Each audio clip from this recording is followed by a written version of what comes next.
Hey there. This video is going to be about an old Swiss Army knife. I bet you never would have guessed that.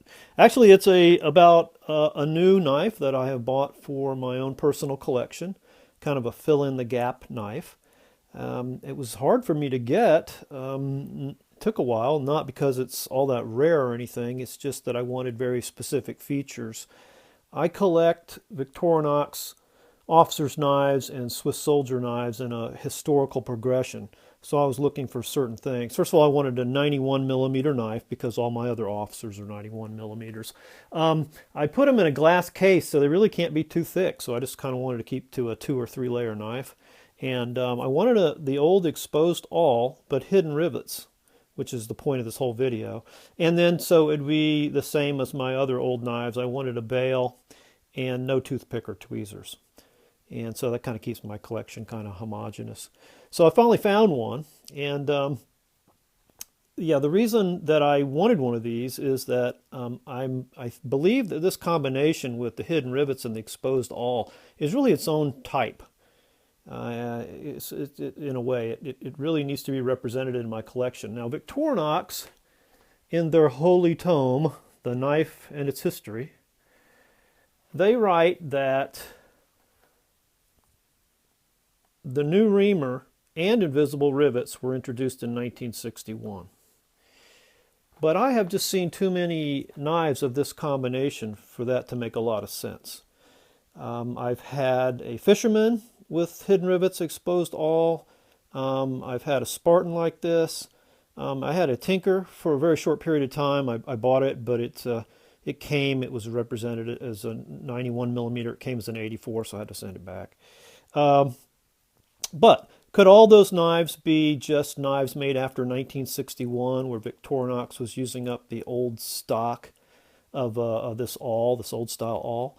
Well, that's possible, but if you stop and you think about it, it doesn't really make a lot of sense, because Victorinox would have had to have made two different shapes of hidden rivet scales, one with this cutout and one without it. They also would have needed to have two different cutouts of liners, or two different shapes of liners on hand to do that. So I think there's something else going on, and I think a lot of other collectors are coming to believe this as well, that hidden rivets were actually introduced in 1957. And then the new sharpened reamer in 1961. And so it's just that Victorinox has misstated that. And there's some pretty strong evidence to support that. And the strongest that I've seen are some pictures on some collector forums where people are showing knives with hidden rivets that commemorate different events going on in 1957. And these knives with the hidden rivets have a Victorinox factory inlay that says 1957 on it. So, I mean, I don't think you can get any stronger evidence than that, probably.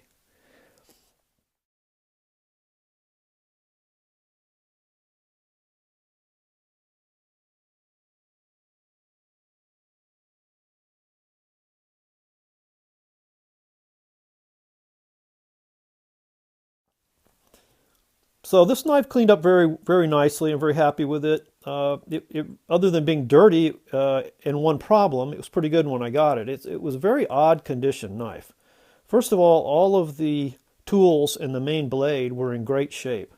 They virtually looked unused. And then the small blade was completely trashed. Looked like it had been sharpened on a rock. And by rock, I don't mean a sharpening stone. I mean, it looks like somebody went out in their backyard, picked up a rock, and just started going to town on it. So I don't know what was going on there. Might have been a child sharpening it. It could have been an adult who just didn't care because, it was just their knife and they didn't value it. They were going to throw it away when they were done with it.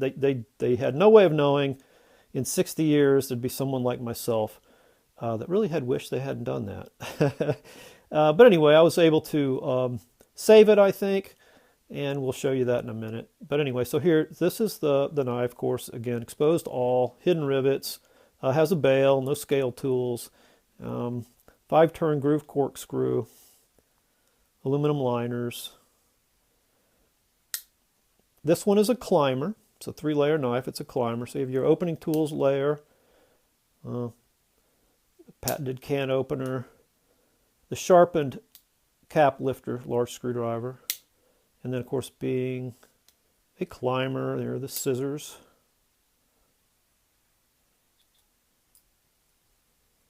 And they work nice.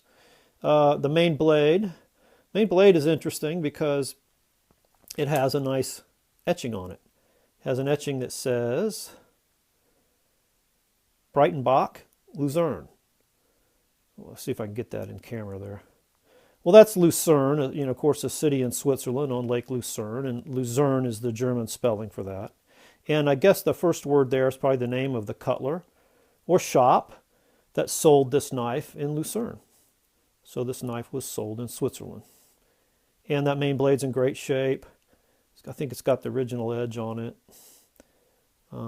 Victoria Officier Swiss tank stamp.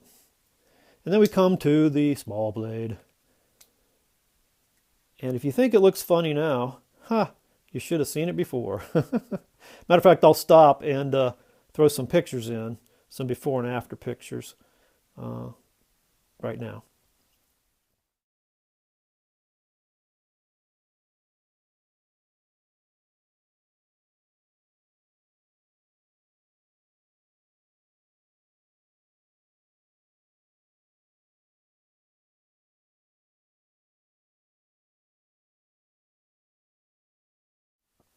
So that's what I was able to do with this blade. I sanded it out, I polished it, I resharpened it, and I think I got it back. It's in working condition. Obviously it looks wasted away. I tried to put a little bit of a curve back in it so it wouldn't just be, look like a dagger or a letter opener. But that's about all you could do with it. Anyway, it's an attractive knife. It's going to look great in the display case. Again, it fits in right between what I would call a model 1951. That would be your all exposed rivets when they first introduced that patented can opener. And the model 1961, where now I'm saying they introduced the new reamer, but not the hidden rivets. And we'll call this one the model 1957. All right. Just a little bit of new information and a new knife to show you. I really do appreciate you watching, and have fun collecting.